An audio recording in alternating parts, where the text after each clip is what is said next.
The lawyer's voice crackled through my phone speaker as I stood in the parking lot of my apartment complex in Raleigh, North Carolina, and I almost dropped my groceries when he told me Uncle Gerald had left me 50 acres of land in rural Henderson County. I barely remembered the man, just a gruff voice at occasional family reunions and a weathered face that rarely smiled, but apparently I'd made enough of an impression that he'd written me into his will. "There's something unusual about the property," the lawyer continued, his tone shifting to something I couldn't quite place. "You'll want to review the deed very carefully, Mr. Davidson, and I'd recommend meeting with me before you visit the property." I didn't take his advice. Looking back, that was probably my first mistake, but I was 28, working a dead-end job at a tech startup that was circling the drain, and the idea of owning 50 acres of anything sounded like a golden ticket. I loaded up my beat-up Honda Civic that Saturday morning and made the 4-hour drive west into the mountains. The property sat about 15 miles outside of Hendersonville, down a winding county road that turned to gravel and then to something that barely qualified as a road at all. My GPS lost signal twice, and I was starting to wonder if I'd taken a wrong turn when I saw the mailbox with Davidson painted on the side in faded letters. The driveway, if you could call it that, cut through a stand of old growth pines, and when I emerged into the clearing, I actually gasped. The house was a disaster, a sagging 2-story farmhouse that looked like it hadn't seen maintenance since the Reagan administration, but the land itself was breathtaking. 50 acres of rolling hills, dotted with trees and outcroppings of mountain stone, with views that stretched clear to the Blue Ridge peaks in the distance. A creek ran through the eastern portion, and I could see what looked like an old barn in the distance, red paint peeling but still standing. I spent that first day just walking the property, letting the reality of it sink in. I owned this. All of this. Sure, the house needed work, probably needed to be torn down and rebuilt, but I had land, real estate, something tangible that wasn't going to disappear like stock options or startup promises. It was on my second visit, 3 weeks later, that I met Sharon. I'd been checking out the barn, making mental notes about structural integrity and whether it was worth saving, when a white Mercedes SUV came bouncing up the driveway. The woman who emerged wore designer jeans and a pastel pink blazer that screamed, "Suburban mom who wants to speak to your manager." Her highlighted blonde hair was cut in that aggressive Karen bob, and she had sunglasses that probably cost more than my car payment pushed up on her head. "Hello," she called out, her voice doing that sing-song thing that immediately put me on edge. "You must be Gerald's nephew." "That's me," I said, wiping grease from the barn door off my hands. "Andrew Davidson." "Sharon Mitchell, HOA president for Whispering Pines Estates." She extended a manicured hand, and I shook it, confused. "HOA? I thought this was just farmland." Her smile tightened just slightly. "Oh, well, it's a bit complicated. You see, about 15 years ago, a developer bought up a lot of land adjacent to your uncle's property and built our lovely community. 32 homes on quarter-acre lots, all very tasteful, very well maintained. Your uncle's property kind of wraps around the back portion of our development." "Okay," I said slowly, not seeing what this had to do with me. "The thing is, when the developer was working on our community, there were some easements granted. Your uncle was very helpful back then, allowed access for utilities and such. I just wanted to introduce myself and make sure you were aware of the existing agreements." Something in the way she said it made my stomach clench. "What kind of agreements?" Sharon's smile never wavered. "Oh, just the standard things. Road access, utility easements, nothing that should inconvenience you at all. In fact, we'd love to have you join our community. The HOA dues are quite reasonable, only $400 per quarter, and you'd have access to all our amenities." "I think I'm good," I said, "but thanks for stopping by." I thought that would be the end of it. I was very, very wrong. The lawyer called me that Tuesday evening. "Mr. Davidson, did you have a chance to review the property documents I sent over?" They're on my list," I admitted. I'd been busy putting in notice at my job, making plans to actually move to the property and maybe start some kind of life out in the mountains. "Please make that a priority," he said, and now I definitely heard concern in his voice. "Particularly the easement agreements and utility records. Your uncle was very strategic about certain arrangements, and I think you need to understand the full situation before anyone from the HOA contacts you." "Already happened," I said. "Sharon Mitchell stopped by. Seemed nice enough." The lawyer actually laughed, a short, sharp bark. "Mr. Davidson, Sharon Mitchell has been trying to buy your uncle's property for the last 10 years. He refused every offer, and let me just say, the offers got increasingly aggressive. Please, read the documents. Call me after. You're going to have questions." I pulled out my laptop and finally opened the thick PDF file he'd sent.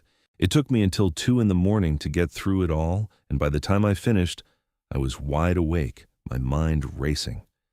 The situation was even more complicated than I'd imagined. When the developer had built Whispering Pines Estates, they'd needed access to water and electricity. The nearest municipal connections were miles away, prohibitively expensive to run. So they'd made a deal with my uncle. They'd installed a well and pump system on his property at the lowest point where the aquifer was most accessible, and run a series of pipes to distribute water to the development. They'd also arranged for an electrical transformer to be installed on his land, stepping down power from the high voltage lines that ran along the county road. The kicker was the road. The only access to Whispering Pines Estates was through my property. The county road dead-ended at my driveway, and the developer had secured an easement from my uncle to build a paved road that cut through the southwest corner of my land to reach the development. But here's what made it beautiful. My uncle hadn't just granted these easements out of the goodness of his heart. The agreements were very specific. The HOA had to maintain the road and could use it for access, but the road itself remained part of my property. The water pump and electrical transformer sat on my land, and while the HOA had the right to maintain them, they had to provide my property with free water and electricity in perpetuity. The agreements explicitly stated that any attempt to restrict my access or usage of these utilities would void the easements.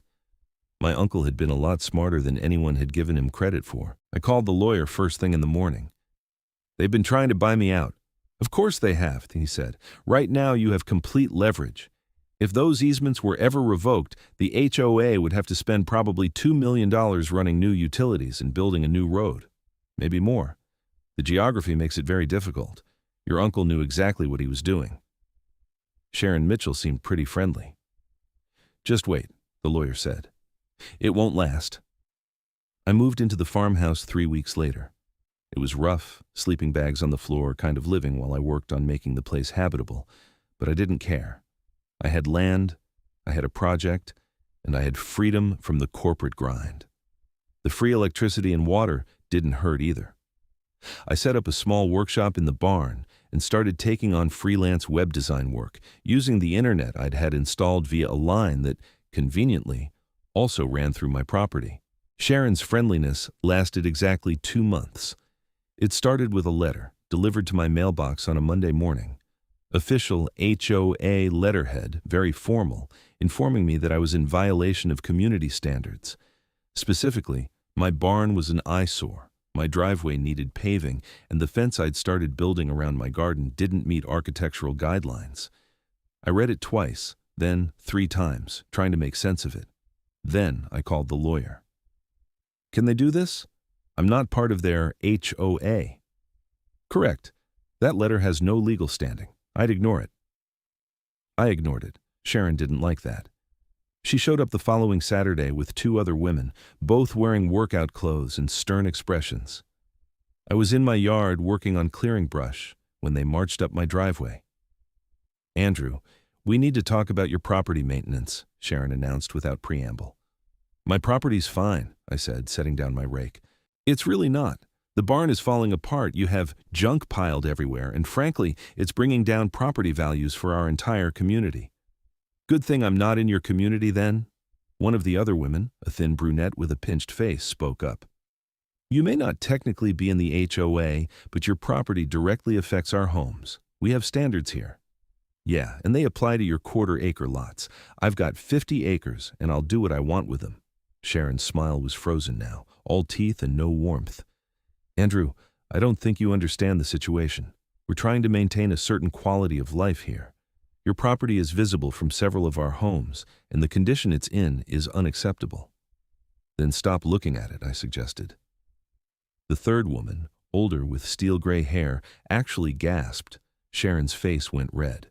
"You're being very unreasonable," Sharon said, her voice tight. "We're prepared to be generous. The HOA is authorized to offer you $750,000 for your property. That's well above market value for land in this condition." And there it was.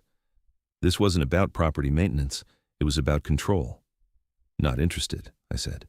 "Now, if you'll excuse me, I've got work to do."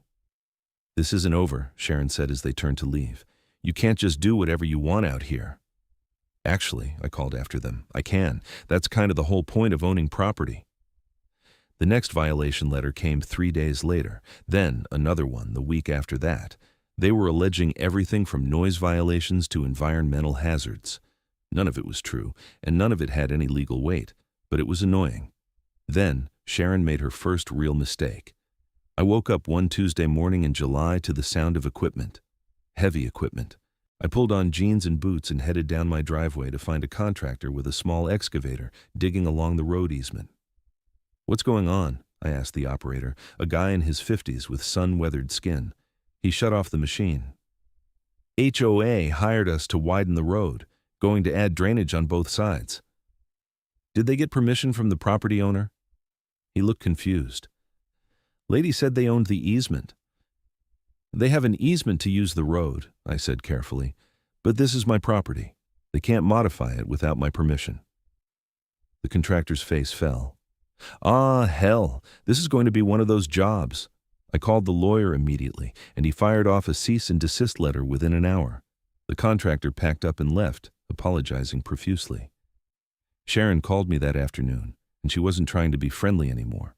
"You had no right to stop that work. That road is a safety hazard." "That road is fine, and you need my written permission to make any changes to my property. That includes the easement area." "The easement gives us maintenance rights." "Maintenance? Yes. Expansion and modification? No. Read the agreement, Sharon." I did. She hung up on me. I figured that would be the end of it, that she'd back off and we'd settle into an uncomfortable detente. I was wrong again. 2 weeks later, my water stopped working. I was in the shower when it happened, soap in my hair, and suddenly, nothing but air sputtering from the shower head. I rinsed off as best I could and went to check the pump house, a small concrete building near the creek where all the water infrastructure was located. The door was locked with a brand new padlock. I stood there in my wet clothes, water dripping down my neck, staring at that lock. The pump house was on my property, and someone had locked me out of it. I broke the lock with bolt cutters from my barn and went inside. The pump system was running fine, but someone had installed a valve and shutoff on the main line, and my feed had been closed. I opened it back up, and water immediately started flowing again. Then I took photos. Lots of photos. And I called the lawyer. "They shut off your water?" He sounded genuinely shocked. "That voids the easement. The agreement explicitly states they have to provide you with water access. This is actually actionable." "What do I do?" "Document everything. I'll draft a letter. If they do it again, we go to court and ask for the easements to be revoked." I installed my own lock on the pump house and a security camera pointed at the door. Sharon came by the next day with a locksmith. "You can't lock us out of our own infrastructure," she shouted when she saw me standing in the doorway of the pump house. "Your infrastructure on my property that you just used to cut off my water supply," I said calmly. "That's a violation of our easement agreement. You do it again, and I revoke the easement entirely." "You can't do that." "Actually, I can. Your lawyer will confirm it if you ask. The agreement states you have to provide me with water. You deliberately cut off my supply. That's a material breach." The locksmith, a younger guy who looked uncomfortable, cleared his throat. "Madam, if this is a property dispute, I don't think I should be involved." Sharon rounded on him. "You work for the HOA? You do what I tell you." "I work for myself," he corrected, "and I'm not getting in the middle of this." He packed up his tools and left. Sharon turned back to me, her face purple with rage. "You think you're so smart, don't you? Sitting up here on your little kingdom looking down on all of us?" "I think I own property, and I want to be left alone," I said. "That's it. You're the one who keeps escalating." "We made you a generous offer. I don't want to sell." "Then you're going to regret it." She meant it as a threat. I took it seriously. The lawyer filed a formal complaint with the county about the water shutoff. The HOA's lawyer responded with their own complaint, alleging I was interfering with their infrastructure maintenance. It was all posturing, but it meant I was spending money on legal fees I couldn't really afford. Then, things got weird. I started getting county inspection notices. The health department wanted to inspect my septic system. The building inspector needed to verify my barn met code. The fire marshal had concerns about my property being a fire hazard. Every single inspection came back fine, no violations, but it was clear Sharon was weaponizing every county department she could think of. I ran into her at the hardware store in Hendersonville one Saturday afternoon. She was with the gray-haired woman from before, loading bags of mulch into her Mercedes. "Sharon," I said, keeping my voice neutral. She looked at me like I was something she'd stepped in. "Andrew, you know, if you'd just leave me alone, we wouldn't have any problems. I'm not bothering you. Your property is a blight. Someone needs to do something about it." The county inspectors seem to disagree. "Every department you've sicked on me has said my property is fine." Her eyes narrowed. "I have no idea what you're talking about." "Sure you don't." I grabbed my paint supplies and headed for the checkout. The gray-haired woman followed me. "You should sell," she said quietly. "Sharon doesn't give up, ever. She'll make your life miserable." "She's trying," I acknowledged. "It's not working." "She got the Hendersons to sell, and the Kowalskis. She'll get you too." I looked at her, really looked at her. She seemed tired, maybe even a little scared. "Who were the Hendersons and Kowalskis?" "Neighbors. Their properties bordered the development. Sharon wanted them gone because they had chickens and old cars. She filed complaints every week until they couldn't take it anymore." "But those properties weren't part of the HOA either, right?" She shook her head. "Doesn't matter to Sharon. She thinks she runs the whole area." That conversation stuck with me. I did some research when I got home, pulling property records and old news articles. The Hendersons had sold their 15-acre farm 2 years ago after a series of county violations and legal disputes. The property had been purchased by a developer who flipped it to one of the HOA board members.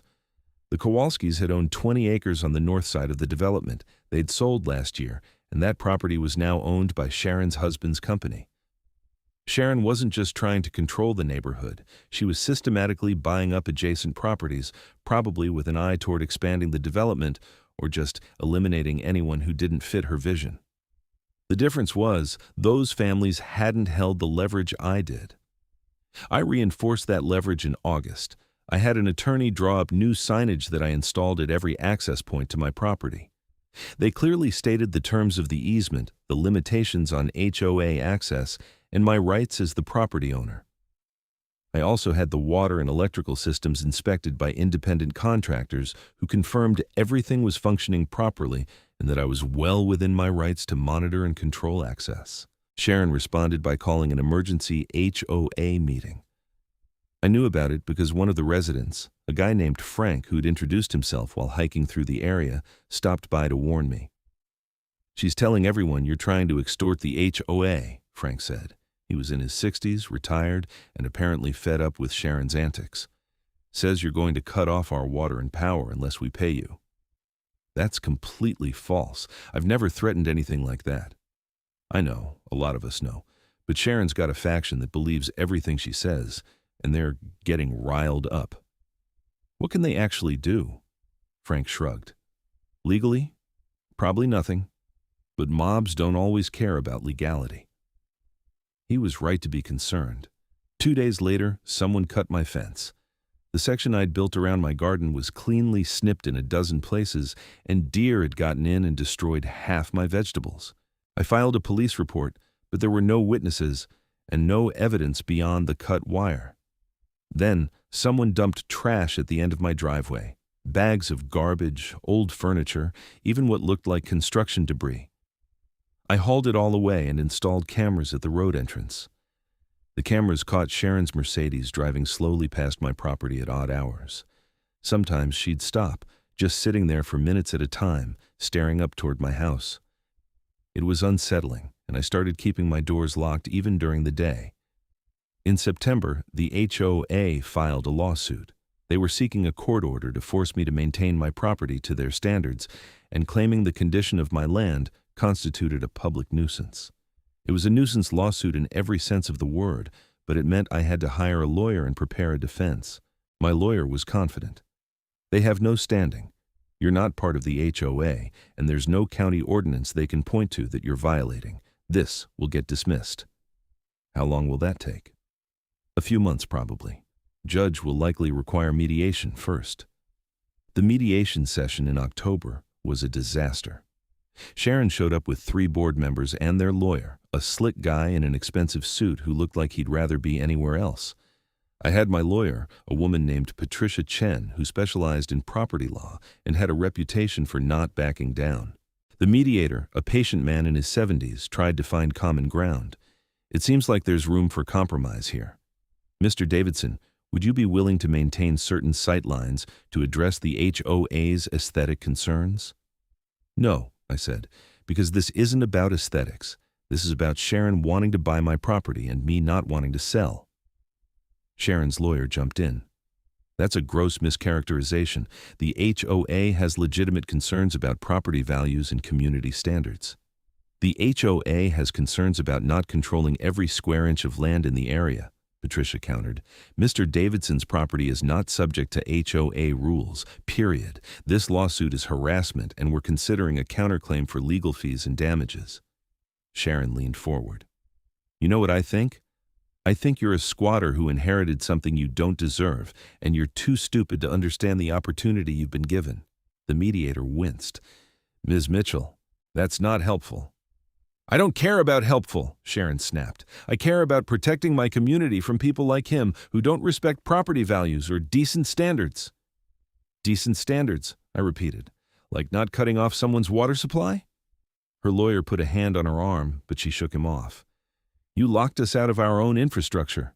Your infrastructure on my property that you were using to deny me water. We've been over this. The mediation ended with no agreement. The lawsuit would proceed to court, probably not until early next year. In the meantime, the harassment continued. Someone filed a false report with animal control, claiming I was running a puppy mill. I didn't even own a dog. The inspector was apologetic, but still had to check my entire property. Someone reported me to the IRS, triggering an audit of my freelance income.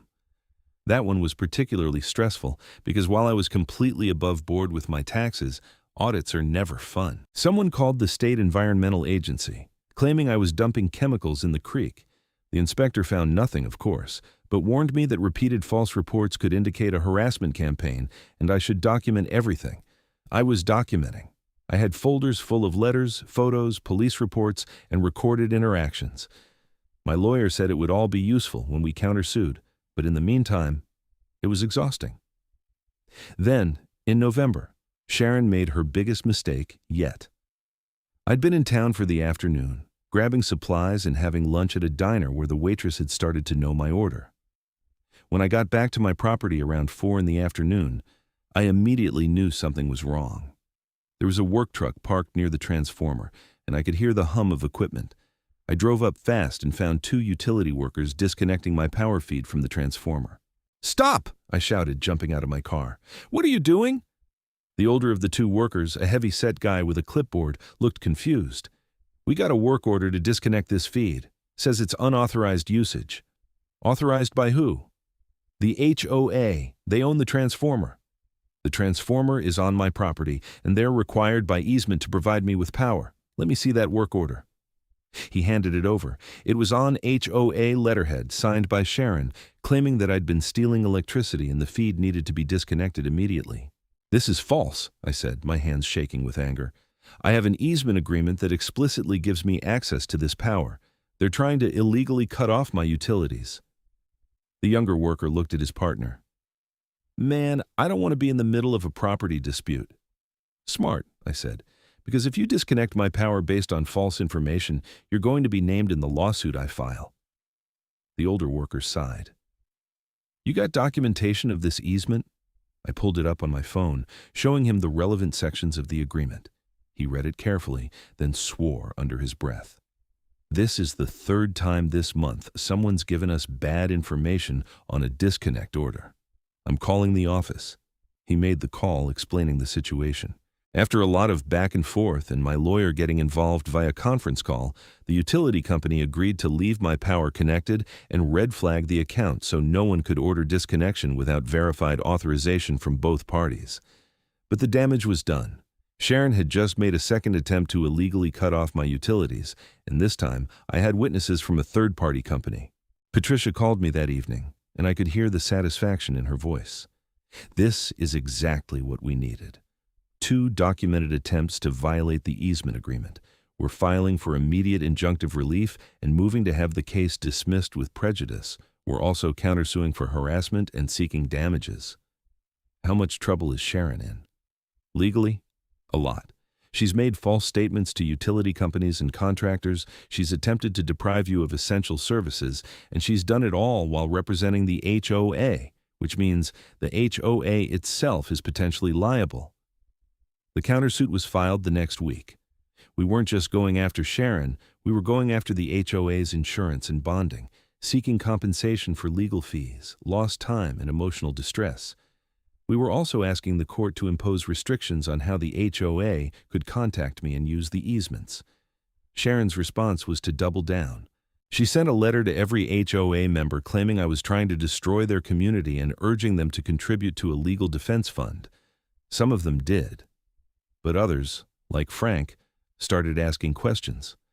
Frank stopped by in early December with another neighbor, a woman named Claire who taught at the community college. "We've been looking into the HOA finances," Frank said without preamble. "Sharon's been using HOA funds for personal legal expenses. A lot of money, Andrew, like over $100,000 in the last 2 years.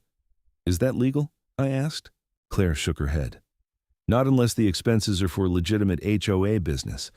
Going after you might qualify, but there's money that went to lawyers before you inherited the property. Cases against the Hendersons and Kowalskis. And there's money that just vanished into consulting fees paid to her husband's company. So she's been embezzling." "Looks like it," Frank said. "We're calling for a special meeting to remove her from the board. Thought you should know." The special meeting happened 2 weeks later, and it was, by all accounts, explosive. Sharon refused to provide detailed financial records. Her faction on the board tried to shut down the discussion, but there were enough angry homeowners demanding answers that the vote went forward. Sharon was removed as HOA president by a vote of 24-8. The board appointed Frank as interim president and authorized a full financial audit. Sharon showed up at my property the next day. I was ready for her, standing on my porch with my phone recording. "This is your fault," she screamed from her car. She didn't even bother getting out, just rolled down her window and started shouting. "You've destroyed everything I built." "I inherited property and wanted to be left alone," I said calmly. "You chose to make it a war."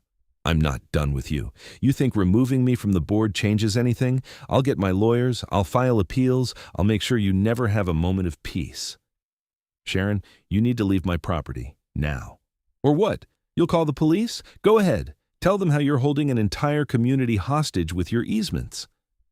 I didn't call the police. I didn't need to. She left after a few more minutes of screaming, spraying gravel as she tore out of my driveway. Frank called me that evening. "She's losing it. The audit found over $200,000 in questionable expenses. The HOA's lawyer is recommending we report it to the authorities." "Is that what you're going to do?" The board voted yes. We're filing a police report tomorrow. The police investigation took months.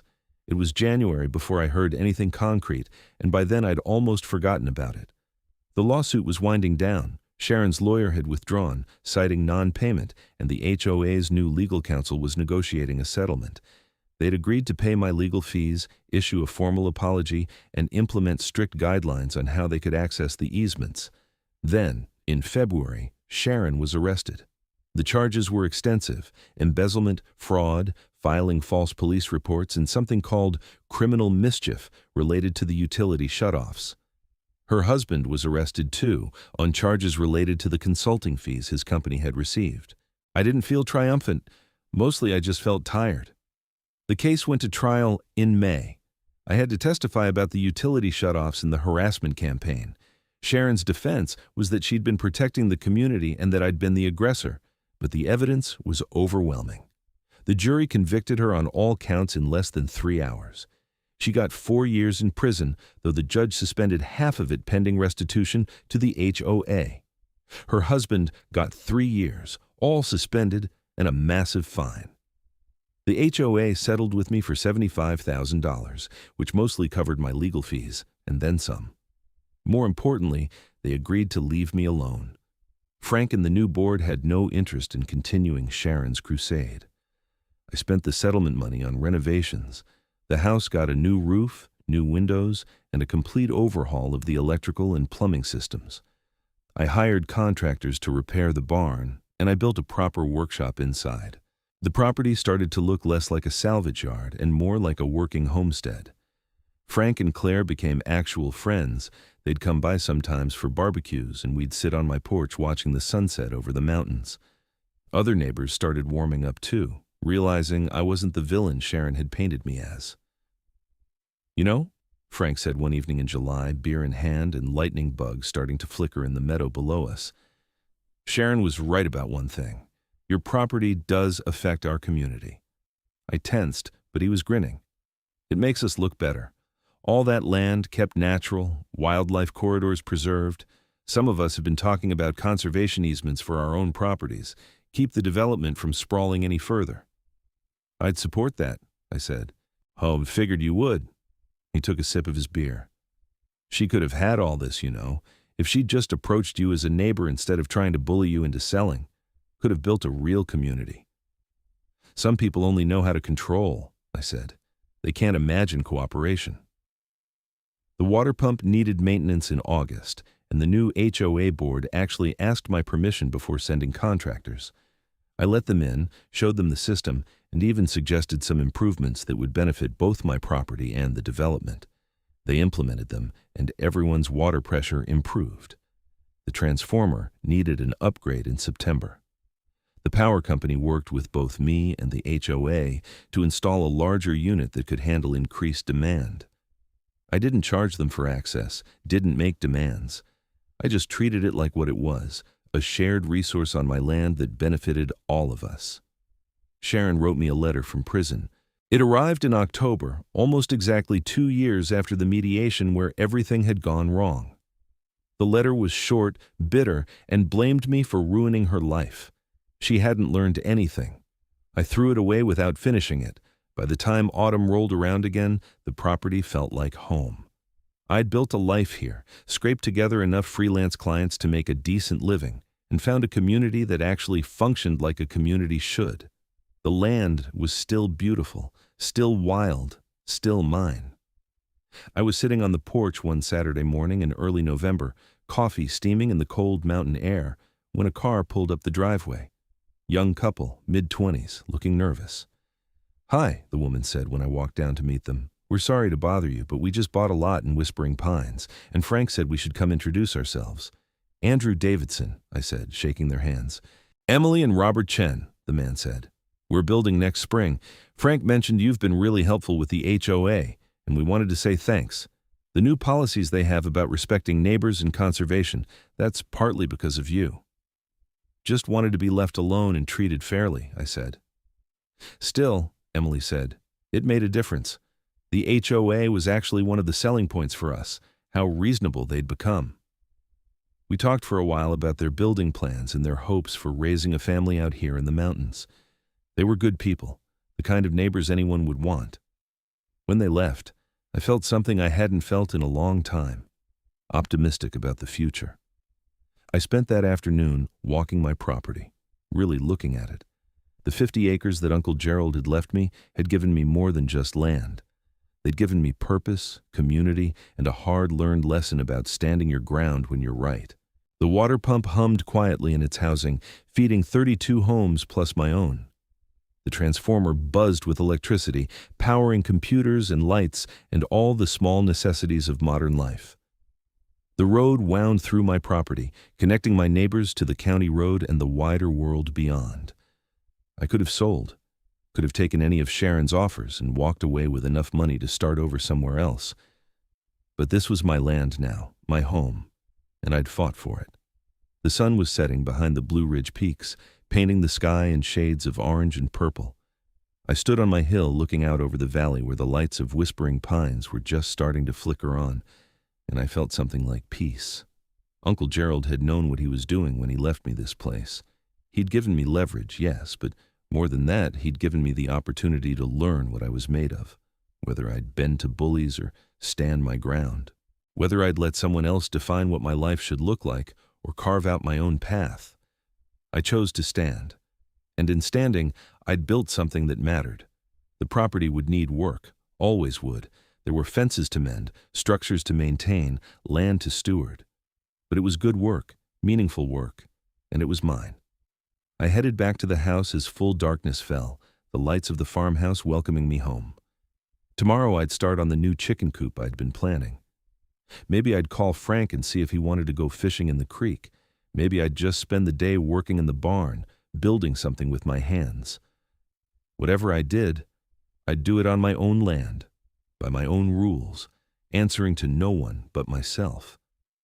And that, I thought as I climbed the porch steps, was worth more than any amount of money Sharon Mitchell could have offered.